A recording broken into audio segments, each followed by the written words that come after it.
आसमान फट चुका था। तेज बारिश, कड़कती बिजली और हुआ ऐसे चीख रही थी जैसे जंगल जिंदा हो। राहुल गाड़ी चिल्लाते हुए चीखा, आगे कुछ भी नजर नहीं आ रहा है। इसी लम्हे बिजली चमकी और रोशनी में एक पुरानी शिकस्ता हवेली नजर आई। टूटे दरवाजे, काली खिड़कियां और ऊपर लटका जंग आलूद बोर्ड। चांदनी हवेली। प्रिया कांपते हुए बोली, यहां नहीं प्लीज, यहां नहीं। लेकिन बारिश अब सैलाब बन चुकी थी। चारों दोस्त, राहुल, अंकित, प्रिया और समीरा, बारिश से बचने के लिए हवेली के अंदर दाखिल हो गए। जैसे ही आखिरी कदम अंदर रखा, दे में आलिफिक, दरवाजा खुद ब खुद बंद हो गया। बिजली गायब, मोबाइल नेटवर्क गायब। अंकित हंसने की कोशिश करता है, बस थोड़ी देर रुकते हैं, तूफान थम जाएगा। लेकिन हवेली खामोश नहीं थी। बारिश की आवाज अब छत के अंदर से आ रही थी। हालांकि छत टूटी नहीं थी।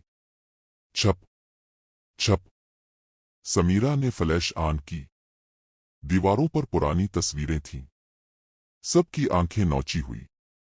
अचानक बिजली चमकी और एक तस्वीर साफ नजर आई। वो तस्वीर समीरा की थी। प्रिया चीख उठी, ये तुम हो? ये फोटो यहां कैसे? समीरा का गला खुश्क हो गया। हम यहां पहली बार ही हैं। अचानक बारिश रुक गई, मगर अंदर किसी के चलने की आवाज आ रही थी। Them them them. अंकित ऊपर देखकर बोला, ऊपर कोई है, जबकि ऊपर कोई मंजिल ही नहीं थी। अंकित अकेला आवाज चेक करने गया। चंद लम्हों बाद चीख।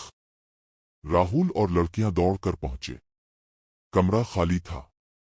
सिर्फ दीवार से खून टपक रहा था और दीवार के अंदर से आवाज आई, बारिश के वक्त यहां आना मना है।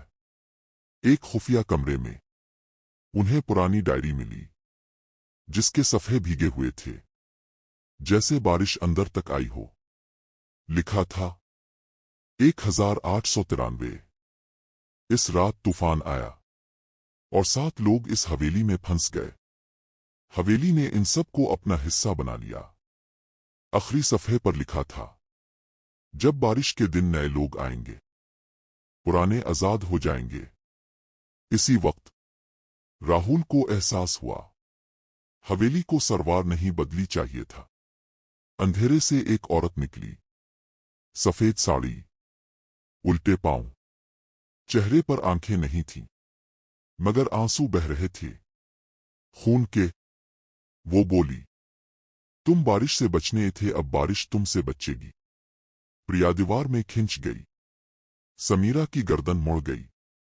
आवाज आई, कटक। सुबह बारिश थम चुकी थी। गांव वालों ने देखा, हवेली का दरवाजा खुला है। राहुल बाहर निकला, कीचड़ से भरा, आंखें खाली। गांव के पंडित ने आहिस्ता कहा, ये बचा नहीं, ये छोड़ दिया गया है।